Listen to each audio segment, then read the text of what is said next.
ഖാദി ബയ്യത്ത് നടത്തിയത്. അന്ന് പഴയ കാരണന്മാര് ചിലർ ചോദിച്ചു, ഓഡിറ്റോറിയത്തിൽ വെച്ച് ബയ്യത്തോ തൗലിയത്തോ അതൊക്കെ നടക്കാലോ, അതിനെന്താ പ്രശ്നം? ചുമതലപ്പെടുത്തപ്പെട്ട ആളുകൾ ബയ്യത്ത് ചെയ്താൽ പോരെ? വർഷം ഹൈദരലി ശിഹാബ് തങ്ങൾ, ഉമർ അലി ശിഹാബ് തങ്ങൾ മരിച്ച ഉടനെയാണ് സംഭവം നടന്നത്. എനിക്കിപ്പോഴും ഓർമ്മയുണ്ട്, എന്റെ നാട്ടിലെ സമയാനുസ്മരിച്ചു എന്ന് മാത്രം. ചുരുക്കത്തിൽ ഇത് സ്ഥാനമാനം പിടിച്ചടക്കാനുള്ളതല്ല. ഖാദി നിയമന ചുമതല അഹ്ലുൽ ഹല്ലി വൽ അഖ്ദ് അഥവാ കമ്മിറ്റി അല്ലെങ്കിൽ മുത്തവല്ലി അവർക്കാണ്. ഇവിടെ കൂടിയത് തീരുമാനപ്രകാരം കൂടിയതാണ്. ഇവിടെ വന്നിട്ട് തീരുമാനിക്കല്ല. ഓരോ മഹലിൽ നിന്നും തീരുമാനിച്ച് ഖാദിയാക്കാൻ വന്നവർക്കുള്ള സൗകര്യമാണ് ഖാദി ഫൗണ്ടേഷൻ ഇവിടെ ഒരുക്കിയിട്ടുള്ളത്. എന്തിനാണ് പിന്നെ ഒരു ഫൗണ്ടേഷൻ എന്ന ചോദ്യമുണ്ട് പലർക്കും. അതിന്റെ മറുപടിയൊക്കെ നേരത്തെ പറഞ്ഞു കഴിഞ്ഞതാണ്. എങ്കിലും ആരെങ്കിലും വല്ല സംശയങ്ങളും ഉണ്ടാക്കുന്നുണ്ട് എങ്കിൽ ആ സംശയം തീർക്കുക എന്ന സതുദ്ദേശത്തോടു കൂടി പറയുകയാണ്. പാണക്കാട് സയ്യിദന്മാരെ സംബന്ധിച്ചിടത്തോളം അവർക്ക് ഏറ്റവും കൂടുതൽ തിരക്കുണ്ട്, നിങ്ങൾക്കറിയാം. ആ തിരക്ക് പല മഹല്ല് കമ്മിറ്റിക്കാരും അനുഭവപ്പെട്ട് സുന്നി മഹല്ലൊക്കെ വന്ന് പലപ്പോഴും നമ്മളോട് പറയുകയും പരാതിപ്പെടുകയും ചെയ്തു. അവർക്ക് ഖാദി തങ്ങളാവുകയും വേണം, എന്നാൽ തങ്ങൾ അവർക്ക് കിട്ടുന്നുമില്ല. എന്നാലും ഖാദിയൊക്കെ തങ്ങളാവണം. അതാണ് അവർ അന്തസ്. പാണക്കാട് തങ്ങളാവല. സഹോദരന്മാരൊക്കെ മരണപ്പെട്ടപ്പോ അവരുടെ ഒക്കെ അത് കേന്ദ്രീകരിച്ചു വന്നു. സഹോദരന്മാര് മരണപ്പെട്ടപ്പോ പ്രധാനമായും സെയ്ദ് മുഹമ്മദ് അലി ശിഹാബ് തങ്ങൾ പോയി, ഹൈദരലി ശിഹാബ് തങ്ങൾ പോയി, ഉമർ അലി ശിഹാബ് തങ്ങൾ പോയി. ആ മഹലൊക്കെ അവരിലേക്ക് തന്നെയല്ലേ വരുന്നത്. പിന്നെ അവരുടെ രാഷ്ട്രീയ തിരക്ക്, ചികിത്സാ തിരക്ക്, വിദേശയാത്ര തിരക്ക്, ഉദ്ഘാടനത്തിനും തറക്കല്ലിടനുമുള്ള തിരക്ക്, സമ്മേളനങ്ങളിൽ പോകേണ്ട തിരക്ക്, അതിൻ്റെ ഇടയ്ക്ക് പലരും വിളിക്കുന്ന സ്വകാര്യ പരിപാടികളുടെ തിരക്ക്, കടകളിൽ ഉദ്ഘാടനം, ഇങ്ങനെയുള്ള വിഷയങ്ങൾ വരുമ്പോ ആരും പാണക്കാട്ടിൽ ചെല്ലുമ്പോൾ ചിലപ്പോൾ തങ്ങളെ കിട്ടുന്നില്ല. തങ്ങളുടെ വീട്ടിലാണെങ്കിൽ അതിനൊരു ഓഫീസ് സംവിധാനവും ഇല്ല.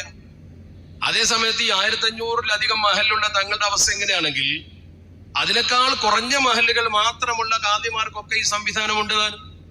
ഇപ്പൊ കോഴിക്കോട് ഖാദി സമസ്തയുടെ ഓഫീസ്, സുന്ദരമായ ഓഫീസുണ്ട്, 2-3 ജീവനക്കാരുണ്ട്, കമ്പ്യൂട്ടറുണ്ട്. ഇന്ന് കോടതിയിലേക്ക് വരെ പല രേഖകളും ഖാദി കൊടുത്തിട്ട് വേണം വിവാഹമോചനം ഈ വിഷയത്തിൽ. ഇതൊക്കെ ഫയലാക്കി സൂക്ഷിക്കണം. തുടർ കേസ് ഉണ്ടാവും, ചിലപ്പോ കുടുംബ കോടതിയിൽ കേസ് ഉണ്ടാവും. ഇതിനൊന്നും ഒരു സംവിധാനമില്ല. ഒക്കെ പാണക്കാട് എല്ലാവരും കേറി ആ കോലായി പോലും അവിടുത്തെ കുട്ടികൾക്ക് പോലും കളിക്കാനോ ഇരിക്കാനോ കിട്ടാത്ത വിധം ജനങ്ങൾ കൈയടക്കും. നേരം എടുത്താൽ ചൊവ്വാഴ്ച പ്രത്യേകിച്ചു തങ്ങൾ അവിടെ ഉണ്ടോ, ആ പൂമുഖത്തേക്ക് ആ വീട്ടിൽ ഒരു ചെറിയ കുട്ടിക്ക് പോലും വരാൻ പറ്റൂല. അങ്ങനത്തെ ഒരു വീടുണ്ടാവോ? നിങ്ങൾ ആരെങ്കിലും കണ്ടിട്ടുണ്ടോ അങ്ങനത്തെ ഒരു വീട്? ആരെങ്കിലും അങ്ങനെ അനുഭവിച്ചു കൊടുക്കും? തങ്ങളെ കൂടെ അകത്ത് കയറും, സ്വീകരണ മുറിയിൽ കയറും, ഡൈനിങ് ഹാളിലേക്ക് കയറും. ഇനി ഒരു സ്വകാര്യ മുറി അപ്പുറത്ത് വെച്ച് അവിടെയും കയറും ആൾക്കാർ. ഓരോരുത്തരും അധികാരം ഉപയോഗിച്ച് കയറി ചെല്ലുമ്പോൾ തങ്ങൾ പുറത്താക്കൂലല്ലോ. അപ്പൊ അവർക്ക് രാഷ്ട്രീയ തിരക്കുണ്ട്, ഈ പറഞ്ഞ പൊതുകാര്യ തിരക്കുണ്ട്, രാഷ്ട്രീയക്കാർ വരുന്ന തിരക്കുണ്ട്, അമുസ്ലിങ്ങൾ വരുന്ന തിരക്കുണ്ടാവും. ഇതിനിടയ്ക്ക് ഇതിനൊരു സംവിധാനം വേണമെന്ന് ഹൈദരലി ശിഹാബ് തങ്ങൾ തന്നെ തീരുമാനിച്ചിരുന്നു. ആ തീരുമാനം ഞങ്ങളൊക്കെ അറിയിച്ചും ചെയ്തിരുന്നു. തങ്ങൾക്ക് അപ്പോഴൊക്കെ രോഗമായി, പിന്നെ അതിലേക്കായി ശ്രദ്ധ. സാദിഖ് അലി ശിഹാബ് തങ്ങൾ വന്നപ്പോൾ നമുക്കതിന് സംവിധാനം ഉണ്ടാക്കണമെന്ന് പറഞ്ഞു. ഇന്ന് ഹാദിയയിൽ സുന്ദരമായ ഓഫീസുണ്ട്, നിങ്ങൾക്ക് എന്ത് പ്രശ്നമുണ്ടോ അവിടെ ചെന്ന് പറ, ഫയലാക്കും, തങ്ങളെ കയ്യിൽ കൊണ്ടുപോയി കൊടുക്കും. അതിന് പ്രത്യേക സമയം അവർക്കറിയാം. സ്മൂത്തായിട്ട് കാര്യങ്ങൾ നടക്കും. അങ്ങനെയാണ് നമ്മൾ ഈ സംവിധാനത്തിന് വേണ്ടി പുറപ്പെട്ടത്. ഒരു സംഘടിത രൂപമുണ്ടാക്കി. പിന്നെ മറ്റൊന്ന്, വിവിധ ജില്ലകളിലാണ് തങ്ങളുടെ ഖാദിസ്ഥാനം ഉള്ളത്. ചിലതൊക്കെ ഒരു ഏരിയയിലാണ് ചില ആളുകൾക്ക്. തങ്ങളത് അങ്ങനെയല്ല, വിവിധ ജില്ല, പാലക്കാട് ജില്ലയിലുണ്ട്, വയനാട് ജില്ലയിലുണ്ട്, പല ജില്ലയിലുണ്ട്. ആ ജില്ലകളുടേതൊക്കെ ക്രോഡീകരിക്കണമെങ്കിൽ ഒരു ഓഫീസ് സംവിധാനം ഇല്ലാതെ കഴിയില്ല. പിന്നെ സംയുക്ത ജമാഅത്ത് എന്ന് പറയാൻ ഒരു ഏരിയയിലുമല്ല. ഈ പറഞ്ഞത് സംയുക്ത ജമാഅത്ത് എന്നാണ് പേരിട്ടതെങ്കിൽ ആർക്കും പരാതി ഉണ്ടാവില്ല. ഫൗണ്ടേഷൻ എന്ന് പറഞ്ഞപ്പോഴാണ് ഈ സംശയം തോന്നിയത്.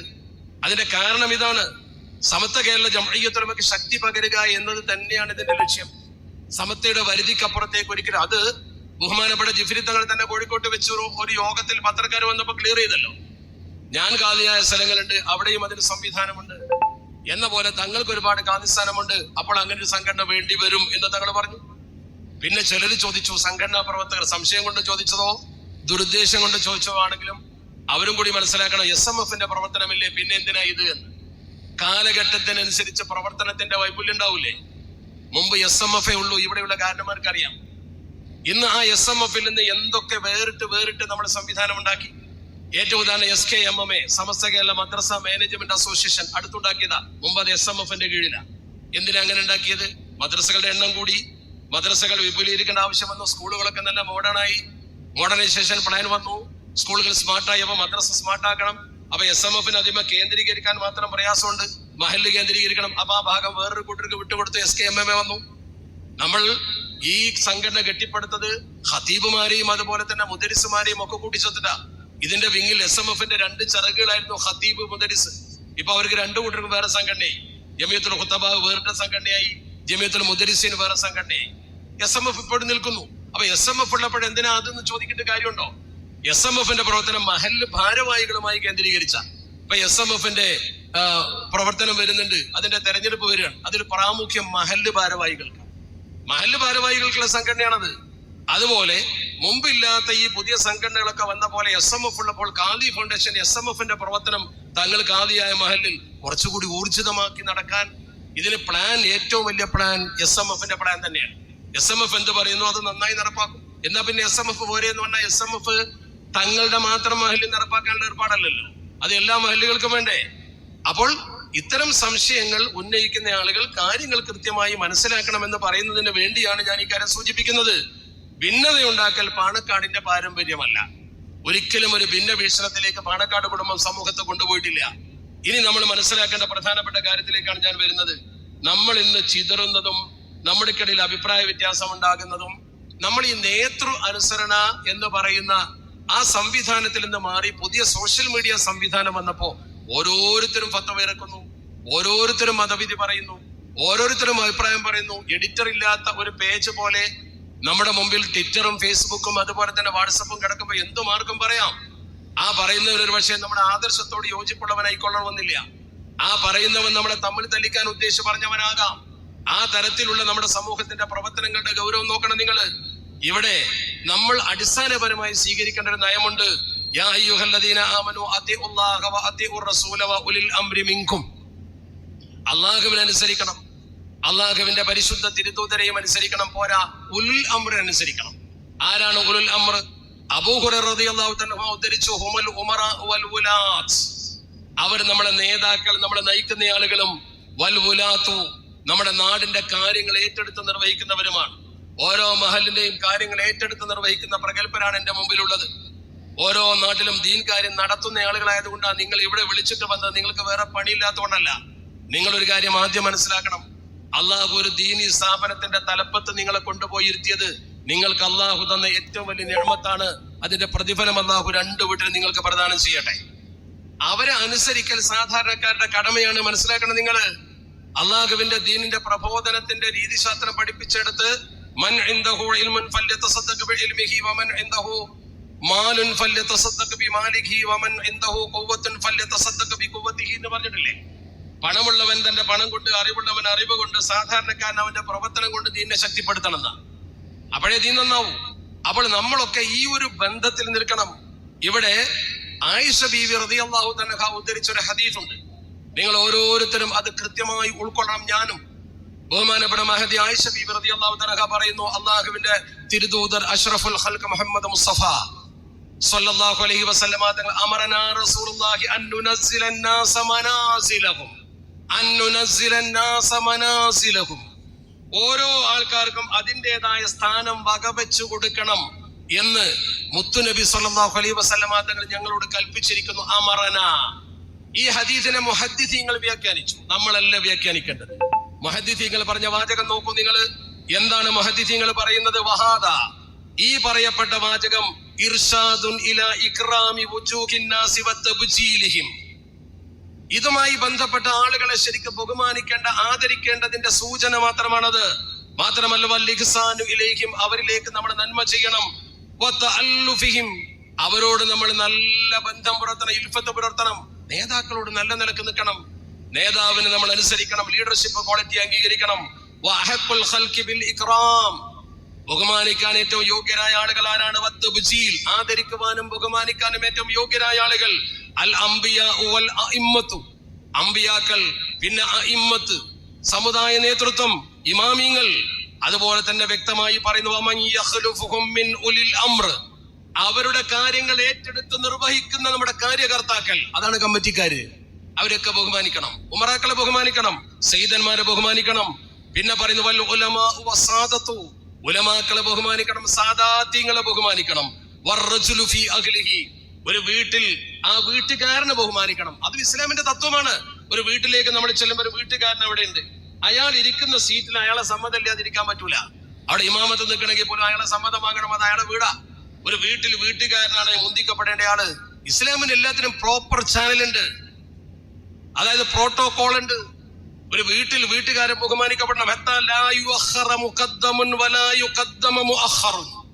മുന്തിക്കപ്പെടേണ്ടവനെ പിന്തിക്കാനും പാടില്ല, പിന്തിക്കപ്പെടേണ്ടവനെ മുന്തിക്കാനും പാടില്ല. അങ്ങനെ ചെയ്താലോ ചില ആൾക്കാരിപ്പോ മുന്തിക്കേണ്ടവരെ പിന്തിക്കാനും പിന്തിക്കേണ്ടവരെ മുന്തിക്കാനും നടക്കുക. ആ രീതിയിൽ നമ്മൾ നമ്മുടെ സമൂഹത്തിൽ പ്രക്രിയകൾ നിർവഹിച്ചാൽ എന്ത് സംഭവിക്കും?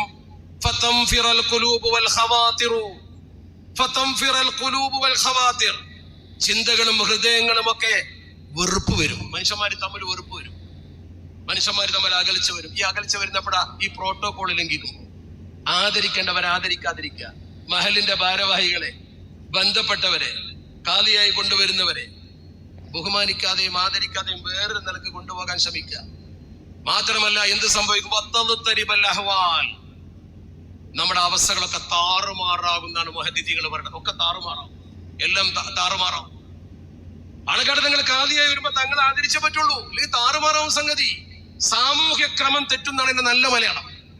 സാമൂഹ്യ ക്രമം തെറ്റും. ഒന്നുകൂടി പറയുന്നു മുഹദ്ദിഥീങ്ങൾ, വഹാദാ അദബുൻ നബവിയ്യുൻ, ഇത് പരിശുദ്ധ തിരുദൂതർ അഷ്റഫുൽ ഖൽഖ് മുഹമ്മദ് മുസ്തഫ സ്വല്ലല്ലാഹു അലൈഹി വസല്ലമ തങ്ങൾ പഠിപ്പിച്ച അദബാണ്. വതർബിയത്തുൻ ഖവീമത്തുൻ, ഇത് നേരായ തർബിയത്താണ്, ശരിക്കും നമ്മൾ ഉൾക്കൊള്ളേണ്ട തർബിയത്താണ്. വഫീഹിൽ ഹദ്ദു അലാ മുറാഅതി മഖാദിരിൻ നാസ്, ജനങ്ങളെ ഖദർ അനുസരിച്ച് അവരെ ബഹുമാനിക്കണം എന്നാണ് ഇത് പഠിപ്പിക്കുന്നത്. പാണക്കാട്ടെ തങ്ങൾക്ക് ഒരു ഖദറുണ്ട്, ആലിമീങ്ങൾക്ക് ഒരു ഖദറുണ്ട്, മഹല്ല് ഭാരവാഹികൾക്ക് ഒരു ഖദറുണ്ട്. ആ രീതിയിൽ ഓരോരുത്തരെയും ബഹുമാനിക്കണം നമ്മൾ. വമറാത്തിബിഹിം വമനാസിബിഹിം, അവരെ സ്ഥാനങ്ങളും മാനങ്ങളും നമ്മൾ അംഗീകരിക്കണം.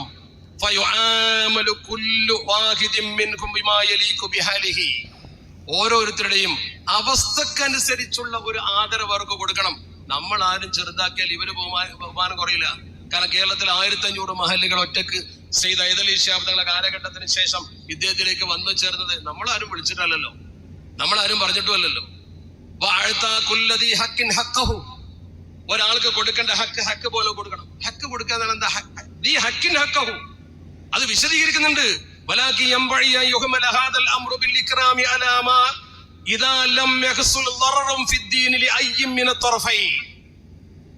പണ്ഡിതന്മാരുണ്ട് ഇവിടെ, അവരാ വ്യാഖ്യാനിക്കേണ്ടത്, ഞാനല്ല.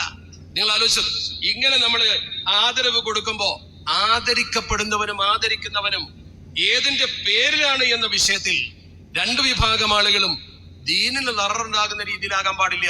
എന്താ ദീനിന് ദററുണ്ടാവുക എന്ന് പറഞ്ഞാൽ എന്താ അതിന്റെ അർത്ഥം? പണ്ഡിതന്മാർ ഇവിടെ ഉണ്ട്, അവർക്കറിയാം. എന്ന് പറഞ്ഞാൽ അതിന്റെ അർത്ഥം വസ്ഫ് ഹുക്കുമിന് ഇല്ലത്താണെന്നാണോ?